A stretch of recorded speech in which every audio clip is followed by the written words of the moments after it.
आदेश। जय श्री महाकाल। असंभव के पार एक दुनिया है। आज आपको एक ऐसी साधना बताने वाले हैं जो बहुत ही अद्भुत है। ओम ऐं ह्रीं क्लीं चामुंडाय विचे। बहुत सारे लोगों ने ये मंत्र सुन लिया और जब हम इस मंत्र के विषय में बहुत सारी ऐसी डीप नॉलेज लेके आए थे, उस समय इतने ज़्यादा वीडियो नहीं होते थे इस मंत्र के विषय में। और आज हम आपको नवरात्रि के लिए माँ के एक और दिव्य मंत्र की साधना देने वाले हैं। वो भी आप कह सकते हैं एक तरीके से दुर्गा बीज मंत्र या माँ आदिशक्ति का बीज मंत्र आप कह सकते हैं। ठीक है, तो आज आपको एक और मंत्र के विषय में बताने वाले हैं। आप चाहे YouTube पे पूरा सर्च कर लीजिएगा, अभी तक उसके विषय में नॉलेज नहीं दी गई है, लेकिन इस वीडियो के बाद से लोग नॉलेज देना शुरू कर देंगे। लेकिन अच्छी बात है, जितने लोग वो नॉलेज देंगे, सही नॉलेज जाएगी लोगों तक, लोगों को उससे फायदा होगा, बेनिफिट होगा और शक्तियों की आराधना होगी। तो इस नौ दुर्गा में आप अनुष्ठान करिए माँ दुर्गा का, लेकिन इस बार आपको हम ये नहीं बोलेंगे कि आप ये मंत्र करो ओम ऐं ह्रीं क्लीं चामुंडाय विचे। नहीं, अब हम आपको इस बार ये बोलने वाले हैं कि आप ये वाला मंत्र करो ओम ऐं ह्रीं क्लीं चामुंडाय विचे। ओम ग्लौम हूं क्लीं जूम सह ज्वालय ज्वालय ज्वाल ज्वाल प्रज्वल प्रज्वल ऐं ह्रीं क्लीं चामुंडाय विचे ज्वाल हम सम लम छम फट स्वाहा। ये भी नहीं बताने वाले हैं, इस बार कुछ गुप्त ही बताने वाले हैं जो बिल्कुल अलग है और बहुत ही अद्भुत है। और ये जो मंत्र माँ का हम बताने वाले हैं, ये माँ दुर्गा का दूसरा बीज मंत्र है, माँ आदिशक्ति का दूसरा बीज मंत्र है, लेकिन इसका उल्लेख जहाँ पर है बहुत सारे लोग उसको पढ़ने के बाद भी गौर नहीं करते हैं और अन्य जगह पे इस चीज़ का उल्लेख नहीं है। एक और हम आपको एक गुप्त बात बता देते हैं कि ये जो मंत्र हम आपको बताने वाले हैं, वास्तविकता ये है, इस मंत्र की एक गुण तथ्य ये भी है कि इस मंत्र के साथ माँ और बाबा दोनों साथ चलते हैं। यानी माँ भगवती के साथ साथ शिव का भी ये बीज मंत्र है, यानी शिव और माँ दोनों ही साथ में आते हैं इस मंत्र के साथ। यानी कि अगर आप दुर्गा बीज मंत्र करते हैं तो आपको माँ भगवती की कृपा प्राप्त होती है और बाबा भी दौड़े चले आते हैं। क्यों आते हैं? इसलिए आते हैं क्योंकि आप माँ की आराधना कर रहे हैं। और जब आप शिव की उपासना करते हैं, ओम नमः शिवाय करते हैं जब, तब बाबा की कृपा तो आपको मिलती है, लेकिन माँ भी दौड़ी चली आती है। क्यों? क्योंकि बाबा और माँ अलग नहीं है। लेकिन ये जो इस बार हम मंत्र आपको बताने वाले हैं, इस मंत्र को करते हुए कोई दौड़ के नहीं आएगा। क्यों? क्योंकि दोनों लोग ही उस मंत्र के अंदर समाहित हैं। तो आपको करना क्या है, जैसा कि नवरात्रि के समय में कुछ लोग हैं जो व्रत रहते हैं तो व्रत रख सकते हैं, अगर व्रत नहीं रहते हैं तो कोई दिक्कत वाली बात नहीं है।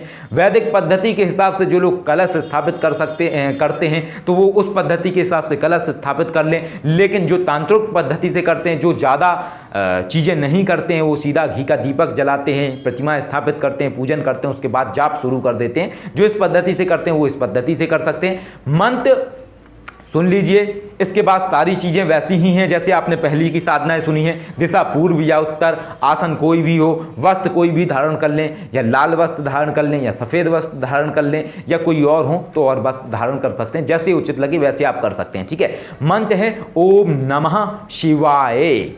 ओम नमः शिवाय। ठीक है, तो इस मंत्र में क्या है, अब फर्क आपको समझना है। ओम नमः शिवाय और ये जो मैं मंत्र बता रहा हूं यह ओम नमः शिवाय, यानी कि या के ऊपर दो मात्राएं हैं, बस इतना सा फर्क है। अगर या के ऊपर दो मात्राएं आ गई तो वो माँ दुर्गा का आदिशक्ति का मंत्र बन जाता है, और अगर दो मात्राएं हट गई तो वो शिव का शताक्षर मंत्र बन जाता है। ठीक है, तो फर्क सिर्फ इतना है। और कई बार लोगों से ये गलती होती है, और गलती में कहते हैं ना, गलती में लोगों को कई बार क्या है ना, बहुत अद्भुत चीज़ प्राप्त हो जाती है। कई बार लोग पहले शुरुआती दौर में मंत्र करते हैं ओम नमः शिवाय, लेकिन जैसे जैसे वो करते जाते हैं उनकी जुबान का उनसे कंट्रोल खत्म हो जाता है, यानी कि वो मंत्र ओम नमः शिवाय कर रहे होते हैं, लेकिन धीरे धीरे वो करने लगते हैं ओम नमः शिवाय, ओम नमः शिवाय, और वो किसका मंत्र करने लगते हैं? माँ आदिशक्ति का मंत्र करने लगते हैं।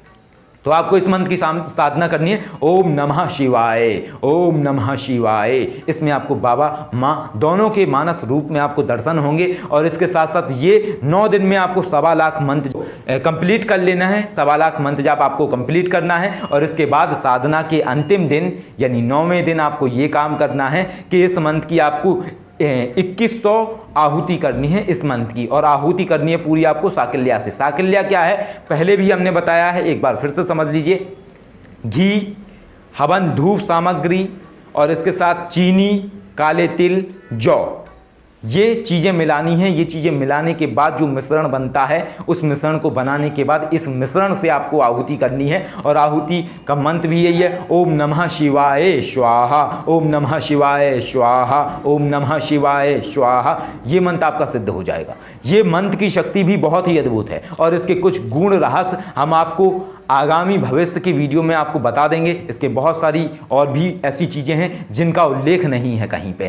क्यों? क्योंकि इस मंत्र का उल्लेख सिर्फ आपको शिव पुराण में मिलेगा। सिर्फ इतना बताया गया है शिव पुराण के अंदर कि ये माँ आदिशक्ति का मंत्र है, लेकिन इसके अलावा और गुण तथ्य आपको नहीं बताए गए हैं। तो ये गुण तथ्य हम आपको आगे बताएंगे। तो नौ दुर्गा में ये आप साधना करिए नवरात्रि के समय में, और आपको इससे बहुत ही अद्भुत रिजल्ट मिलेगा, बहुत ही अद्भुत आपको अनुभव होगा। और इस साधना को करने के साथ साथ ये होगी चीज़ के क्या होता है, कई बार लोग दुर्गा माँ के मंत्र का जाप करते हैं, ओम ऐं ह्रीं क्लीं चामुंडा विच्चे, तो उससे क्या है वो वेग नहीं संभाल पाते हैं। और या फिर कुछ लोग होते हैं जो जाप करते हैं सिर्फ षटाक्षर मंत्र का ओम नमः शिवाय, तो फिर वो वैराग्य नहीं संभाल पाते हैं। समस्या लोगों से ये हो जाती है कि ऐसी समस्या लोग प्रकट कर लेते हैं कि जब वो माँ की उपासना करते हैं तो अहंकार पैदा कर लेते हैं, और जब वो बाबा की उपासना कर लेते हैं तो बैराग इतना ज़्यादा कर लेते हैं कि उनका मन खिन्न होना शुरू हो जाता है। तो ये मंत्र जाप करते समय आपके साथ ऐसी स्थिति नहीं होगी। आप एक बैलेंस रख पाएंगे। क्यों? क्योंकि शिव और शक्ति दोनों आपके आसपास आप महसूस करेंगे और दोनों की ही कृपा आपके ऊपर आएगी, जिससे आपके साथ विचलन की स्थिति नहीं बनेगी। जय श्री महाकाल। आदेश।